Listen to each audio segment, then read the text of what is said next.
podcast with our host, Julie Riga. Julie, how are you? I know you're excited about our guest.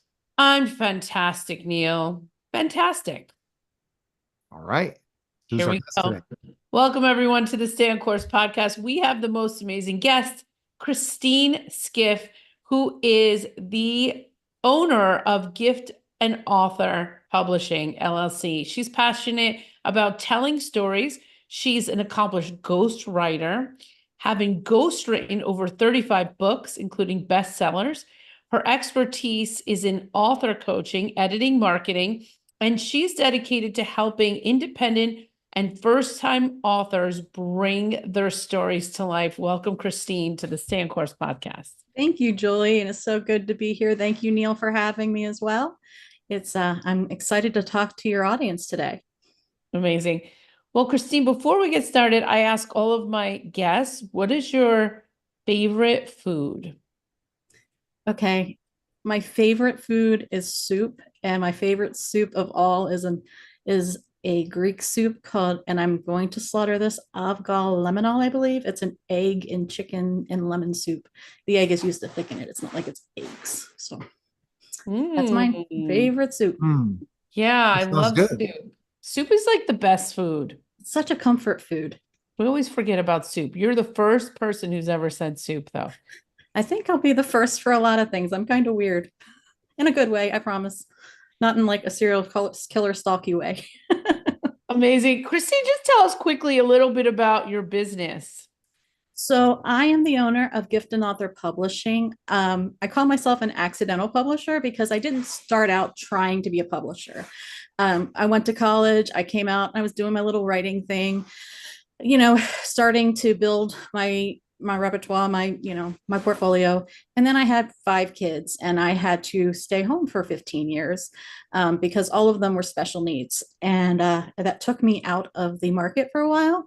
And I came back and the whole world was different in publishing. Wow. Amazon had happened and I knew enough about publishing to see that what I saw online a lot was a lot of scams.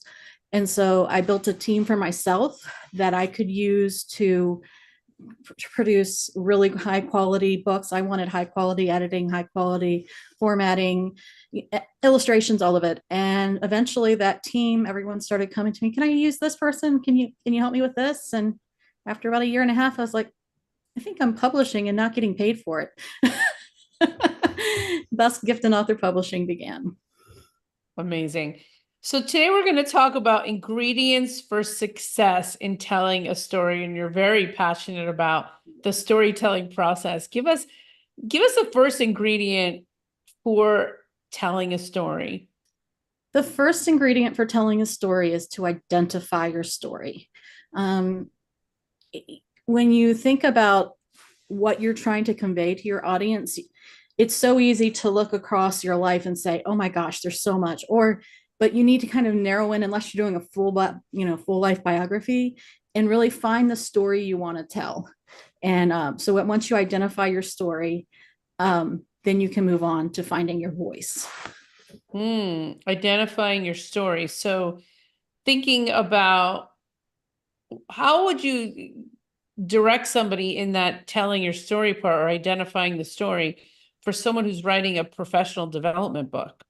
Okay, so when you're writing a professional development book, your story is what you want your audience to view as your expertise and your niche.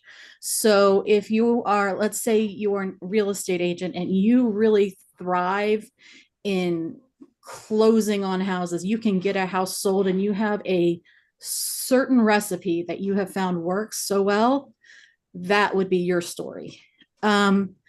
So you kind of zone into exactly what you want to use as your platform to be seen as the expert in your field.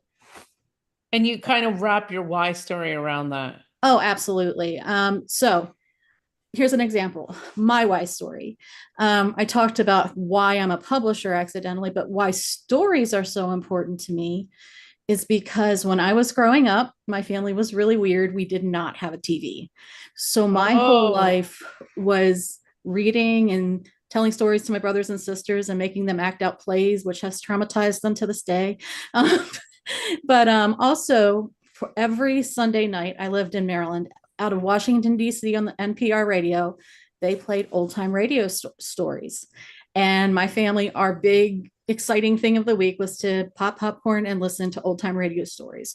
So for me, storytelling was taught to me all the way up. And I realized just how essential it is to tell not only your story, but to tell it well. And so that would be my why. And that's what you want as an author, is to find your why. Wow. Yeah. And that's what you did, Julie, is find your why in your book. Yes. Yeah. This is so interesting. Like, Neil, what's your story? What would you pick? For me, writing a story, oh my goodness. Now you're going into the whole thing. I guess, from the ring to education so I'm going to write my memoir. I'm waiting it so I can be Right. You New have York a Times baby. best. So my days in professional wrestling to being a teacher, then going back and being an entrepreneur. I'm waiting till the certain level then to write it, to become a New York Times bestselling author till that point. But I would write some marketing books as well, or some specific books on AI or whatever, maybe down the line. But I'm waiting for the story to be really finished. It's Right. not finished yet. The story's just beginning. Once the story hits that final peak, then I will write the book. Because you got the money to help fund it, because ultimately New York Times bestselling authors don't grow on trees. You need money to fund it, and you need specific things. And then once that time comes, you write your story. Absolutely. Until that point, if it's not a story, it's not. So I'm just at my story's not finished yet. That's where I guess I could say is I am just in, if we're looking at a marathon, I'm only in the 6th mile of that marathon. So I see a lot more growing to go. That's amazing. It really is. One of the ways you could begin to stir interest in your story is to do short stories, put them out in a blog, put them out on your website, and kind of begin to grow your audience for your personal story. Mm-hmm. That's a great idea that I've seen people do and have had great success. Especially my clients have done that that I've marketed with books. They would write stories and say, that's the best way to drive traffic and build your community, versus just up and running a book without any followers or any engagement or anyone or a community at all. This is one of the things we do at Gift and Author that's kind of different. Because I was an author first, we are a very author-centric publisher. One of the things that I thought was very scammy is I would see people marketing to first-time authors or new or independent authors, and they never taught them how to market their book.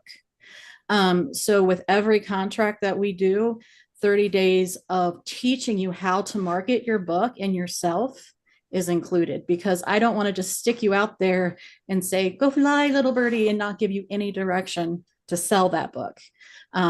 And so you're absolutely right. I had Barnes and Noble contact me, and here in Denton, I live in Denton, Texas. Mm-hmm. And they said, hey, we know you teach marketing to your authors.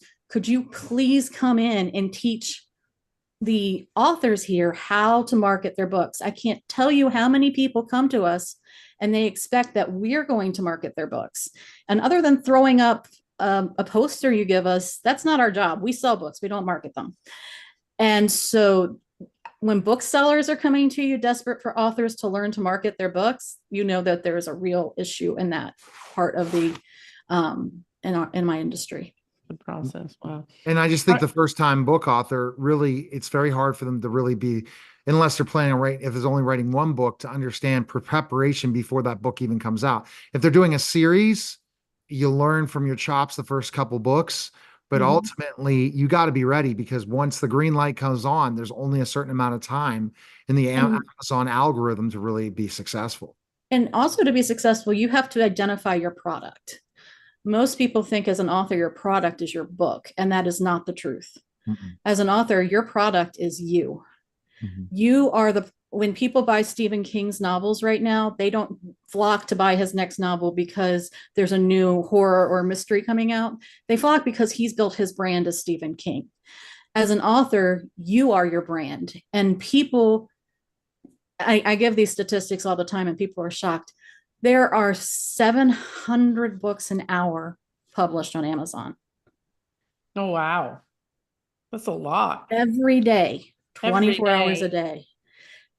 That's the noise you have to cut through with your book. And if you are back and people, you have to understand, people are going to say, and this is, you have to step away from the emotion. This is my story. It's important to me. You have to understand, people are going to say, why do I care? Why do I care about your book? What it makes it different? What makes your marketing book different than the 3,700 other marketing books that I can scroll through? And that's not really the number of marketing books. There's a whole lot more just on Amazon. So you need to build your audience and build who you are as an author. And that starts way before your book ever comes out. If you wait until your book comes out, you have lost valuable time. Wow. Amazing. Tell us a little bit about finding your voice. Finding your voice. Now, this is something that is one of my pet peeves as an author and a publisher. It's hard. Books, when you write them, they need to have a consistent voice. That consistency needs to be in, the way you do your tenses, but also the way you speak to your audience, because that sets the tone for the entire book. And every sentence that you write, how you write that sentence reads entirely differently with the emphasis you put on it, with the words you use to get that point across. Also, the other thing in finding your voice is figuring out that all the words are not necessary. It was, I think it was Hemingway who said that he would have written a better letter if he had more time, or he would have written a better letter and shorter if he had more time. Because writing, when it's concise, that doesn't mean you don't use adjectives. You just know you learn to put them correctly. That's when people will read it. If you make it overly flowery, overly, Sally with the long blonde hair and the plaid dress and the stockings up to her knees and her shoes that were pink with laces tied into little bows, went for a walk down the brick sidewalk with old bricks, that you lose your person in this, you lose the reader and all the adjectives. So you have to learn to find what's important in your sentence and what you want to draw people's attention to. And that's what you need to focus on. Those are the things that you learn while you're writing your book and through having a very good editor. Oh, she's nailed everything, Julie, that is successful when you have a good book. Because if you don't have all those components, forget it. It's true. How many times I don't know about you, but sometimes I'll go to Amazon and I'll just pick up a book from a random new authors, because I love reading new authors, and they haven't had a good editor or a good, a lot of times we hire people who actually just read your book, they're proofreaders, and so they can just point out little things. And like the character starts off with brown eyes and halfway through they change to green, or, or there's something about, he starts off at, wearing glasses and by the end he's not, or whatever the case may be. Those things remove your reader from that story. So another thing important about finding your voice is to keep track of your characters, do character sheets. And if you're doing a nonfiction, you still do the equivalent of character sheets with the details that you're using, so that you don't lose your details and they change throughout the story. I love it. I love it. So tell us what the last ingredient is. Right. The key to being a good writer, the key to selling your book is to write. I have so many people come to me and said, I started my book 15 years ago. I just want to get it done. Or I started my book 6 years ago, or I've had this story in my head for so long. You're never going to write a book if you don't write. People say, well, I wrote so much and then I hit writer's block.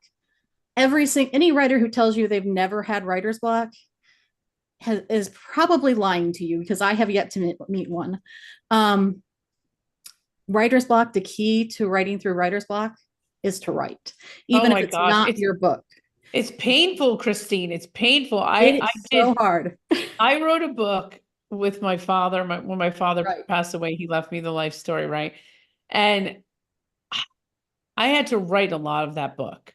Mm-hmm. I literally had to bribe myself. I don't know. I had like all these conversations with myself. I had to light candles. I had to put on James Taylor. So Mm-hmm. he like calms me down. And I had to literally talk myself through these days. There was one day, I'll never forget it. I wrote for 8 hours and Wow. I was like, because I needed to get it done. Yeah.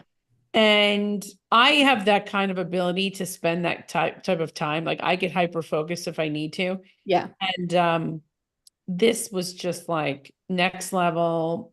I don't want to do it. I just Yeah. like I fought it like a little child, like I'm having a tantrum. I tell people all the time, if you're going to write and you have writer's block, um, or you're really struggling with focus, I have ADHD. And so I understand what it is to struggle with focus. Um, I tell them there's several things that are important. One, schedule breaks.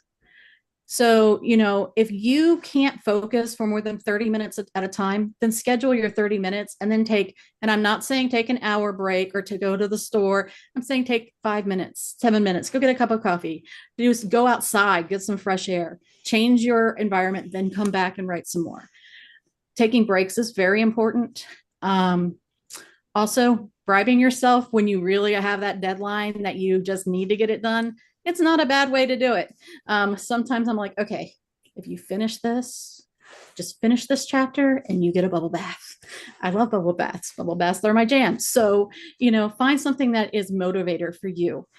And once you get this done, the first book is always the hardest. Once you get through that, you will have learned so much and you will feel so accomplished. So write. If you want to write a book, you got to write. You So got to Julie, write. have we nailed everything? All three ingredients? We have identifying your story, finding your voice, and write. Christine, this has been amazing. Tell us a little bit more about where our audience can find more about you. You can find me on LinkedIn at Christine Meyer Skiff. That's MEIER Skiff, SKIF as in Frank, F as in Frank. And Christine is with the K.